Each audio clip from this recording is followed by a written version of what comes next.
The receipt slipped from her trembling fingers and floated down to the gleaming marble floor. There it was, stark, unmistakable, humiliating. A bold slash through the gratuity line. $0, not a penny, not even spare change.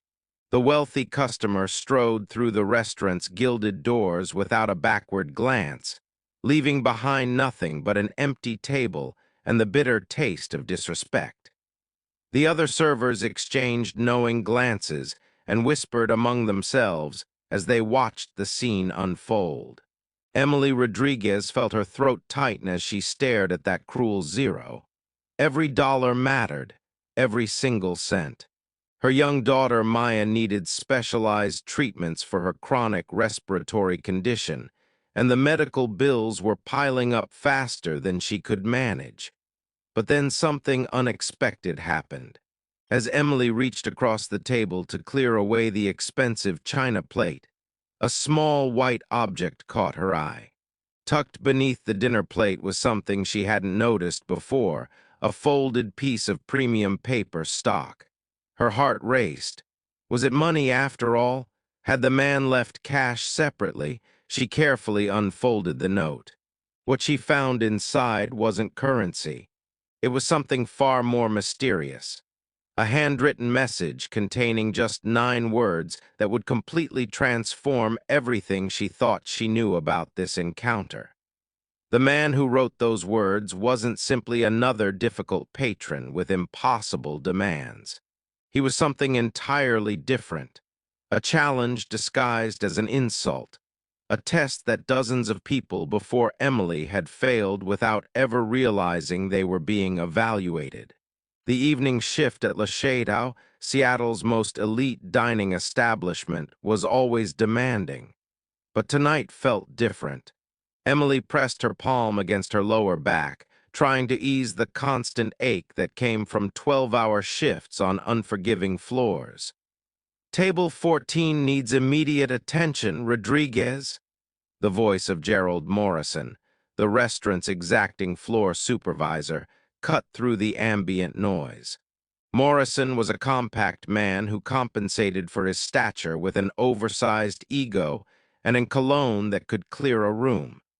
His disdain for Emily was barely concealed. She suspected it stemmed from her inability to participate in after-hours socializing or tolerate his inappropriate remarks. She had responsibilities, a daughter waiting at home with the neighbor, medication schedules to maintain, bills that couldn't wait. "Right away, Mr. Morrison," Emily replied evenly, maintaining her professional demeanor despite her exhaustion. She lifted the crystal water carafe, feeling its cool surface against her work-worn hands. As she moved through her station, refilling glasses for guests who rarely acknowledged her presence, Emily's thoughts drifted to the envelope in her uniform pocket. The pharmacy had sent their final warning. Maya's new treatment protocol, the one the specialists insisted was essential before scheduling surgery, exceeded what their bare-bones insurance coverage would authorize. The deficit, $475. The deadline, tomorrow afternoon. Her current tip total for tonight, $53. "Emily, focus!" The sharp voice belonged to Natasha Chen, another server. Natasha was younger, more polished, and considerably less sympathetic. She cultivated relationships with wealthy male patrons and strategically avoided families with children who typically tipped modestly. "What's happening, Nat?" Emily asked while preparing a fresh bread service. "The executive corner booth," Natasha replied, gesturing toward the restaurant's most prestigious seating area concealed behind burgundy velvet drapery. "A new arrival just sat down." Morrison identified him as Alexander Blackwell. The name alone carried weight. Alexander Blackwell, technology innovator, venture capital titan, billionaire. His fortune came from identifying struggling companies, acquiring them, and restructuring them into profitable enterprises. His reputation preceded him. Absolutely brilliant, utterly demanding, completely merciless in business dealings. Industry publications had dubbed him Seattle's most formidable executive. "Why aren't you taking this table?" Emily asked suspiciously. Natasha typically competed aggressively for high-value customers. A billionaire's tip could cover an entire month's rent. Natasha laughed, a sound without genuine warmth. "You must be joking. I served him 3 months ago at a corporate fundraiser. Absolute nightmare. He returned an tray 4 times over plating inconsistencies. He doesn't leave gratuities, Emily. He leaves criticism. I'm working the investment bankers tonight. They're straightforward money. You handle the Ice King." Before Emily could protest, Natasha thrust the leather-bound menu into her hands and disappeared toward the bar area. Emily gazed toward the corner booth. She understood the reality. Refusing an assigned table meant immediate termination. And unemployment wasn't an option, not with Maya's condition deteriorating, not with the eviction notice already posted, not with winter approaching. She inhaled deeply, straightened her posture, smoothed the front of her uniform, and walked purposefully toward the booth. Alexander Blackwell was absorbed in his smartphone, his features illuminated by the screen's pale blue glow. He possessed the kind of striking appearance that felt almost intimidating. Sharp cheekbones, perfectly groomed dark hair with distinguished gray at the temples, wearing a charcoal suit that likely cost more than Emily earned in 6 months. When he finally looked up, his eyes were the color of cold steel, calculating, penetrating, emotionless. "Good evening, sir," Emily began, summoning her most professional demeanor. "Welcome to Le Shadow. I'm Emily, and I'll be assisting you this evening. May I start you with something to drink?" He cut her off mid-sentence, his voice deep and utterly devoid of warmth. "Still water. Room temperature, no ice, with lemon, but remove the peel entirely. I find the bitter oils in the rind unacceptable." Emily blinked, momentarily caught off guard. "Of course, sir. Room temperature water, lemon prepared without rind. I'll return immediately." "And Emily?" His tone stopped her. "Yes, sir. Don't make me wait. I have a video conference in 37 minutes. I have very little patience for delays." "Understood completely, sir." She hurried toward the service bar, her hands slightly unsteady as she began preparing the lemon slice with surgical precision, carefully removing every trace of the yellow exterior until only the pale flesh remained. It was an absurd request, the kind of power play wealthy individuals employed simply to observe how quickly staff would comply with unreasonable demands. But Emily complied. For Maya, she would comply with far more than this. When she returned, she placed the glass on a linen coaster with practiced precision. Alexander Blackwell didn't offer thanks. He lifted the glass, examined the lemon slice against the ambient light, took a measured sip, and set it down deliberately. "Acceptable." Emily released a breath she hadn't realized she was holding. "Are you ready to place your dinner order, Mr. Blackwell?" "I am," he stated without consulting the menu. "The duck confit. But instruct the chef to substitute the pearl onions with shallots. I find pearl onions uninspired. And extend the sauce reduction time by 4 minutes. It was excessively thin during my previous visit." Emily hesitated. Chef André Laurent was legendary for his volatile reactions when patrons attempted to modify his carefully designed dishes. "Sir, Chef Laurent maintains very specific standards regarding his preparations," and Blackwell's eyes narrowed dangerously. "Do you want to earn a gratuity this evening, Emily? Or would you prefer I file a formal complaint with your supervisor regarding inadequate service?" The threat hung in the air between them like a blade. "I will communicate your preferences exactly as you've stated them, sir," Emily whispered. She retreated toward the kitchen, her heart pounding against her ribs. She could feel Natasha observing from across the dining room, a satisfied smirk playing across her features. Natasha had known this would happen. She deliberately set Emily up for failure. The kitchen was controlled chaos. Billowing steam, shouted instructions in multiple languages, the percussion of knives against cutting boards. When Emily relayed the modification request to Chef Laurent, his face turned an alarming shade of crimson. "Shallots, SHALLOTS," he roared, brandishing a copper ladle. "Who does this man believe he is? Coming into MY establishment and dictating how I should prepare MY signature dishes." "It's Alexander Blackwell, chef," Emily said quietly. "Please, he's extremely particular. If we don't accommodate his request, he'll send it back repeatedly, and Mr. Morrison will hold me responsible." The chef unleashed a stream of French profanities, slamming a sauté pan onto the burner with enough force to make the entire line flinch.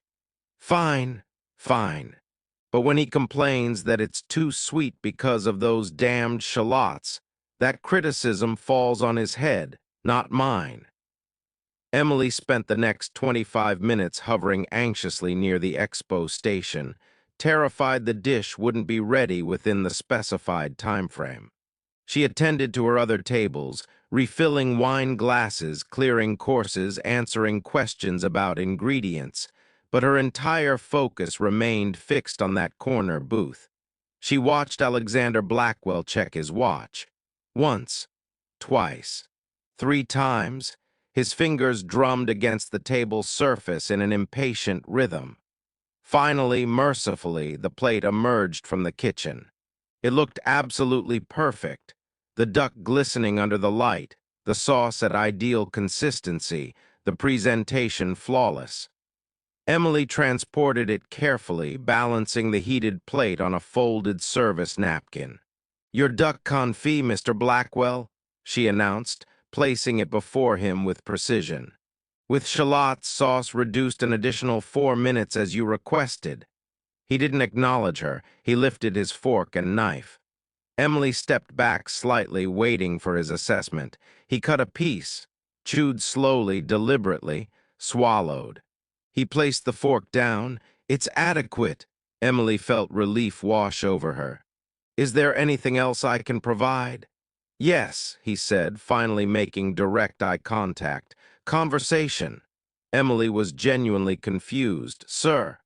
"I'm dining alone," he explained, gesturing toward the empty seat across from him. "And you appear ready to collapse from exhaustion. Sit for a moment. Tell me, what is someone like you doing in an establishment like this?" It felt like a trap. It almost certainly was a trap.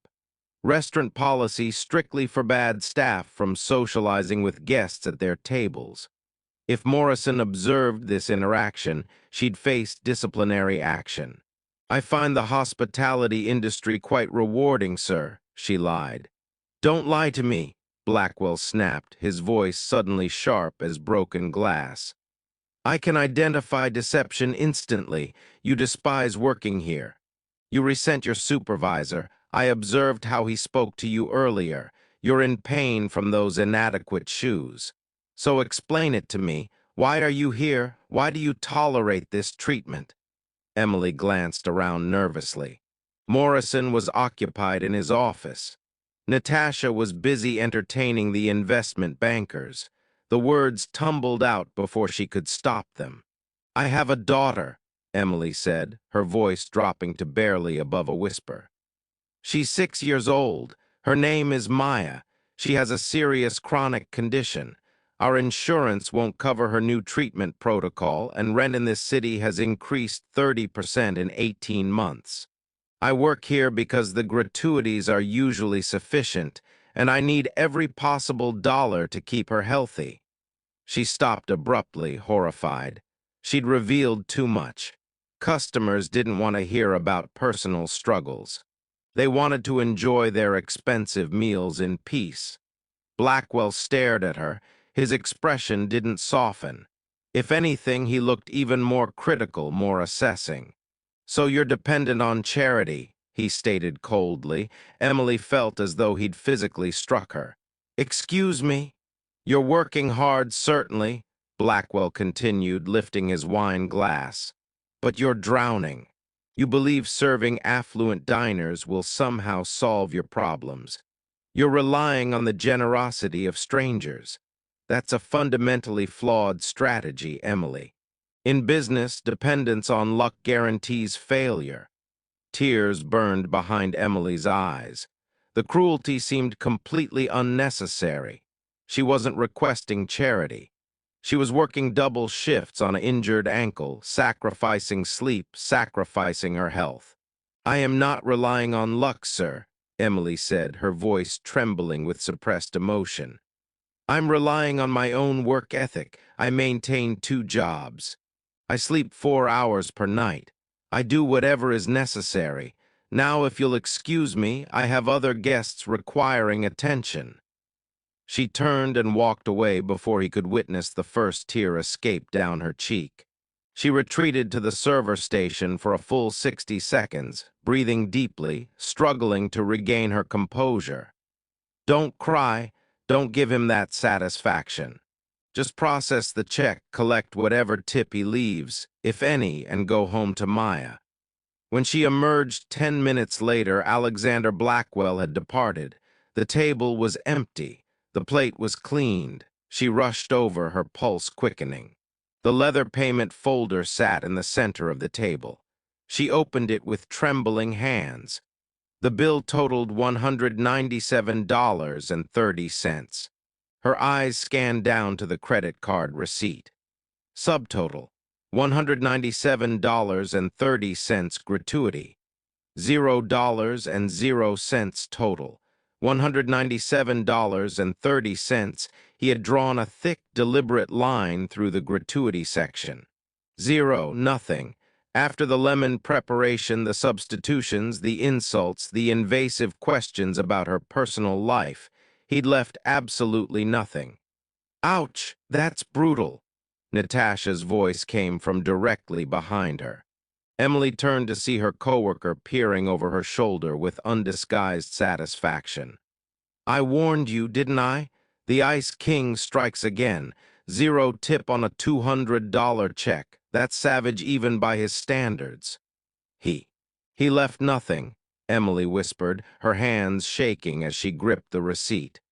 "That tip would have been at least $35. That was Maya's prescription.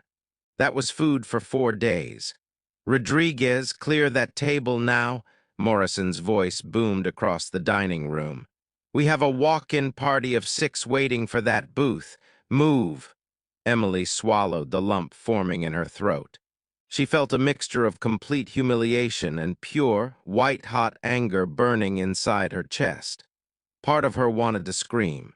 Part of her wanted to chase Alexander Blackwell into the parking lot and throw that receipt in his face. But she couldn't. She was just a waitress. He was a billionaire.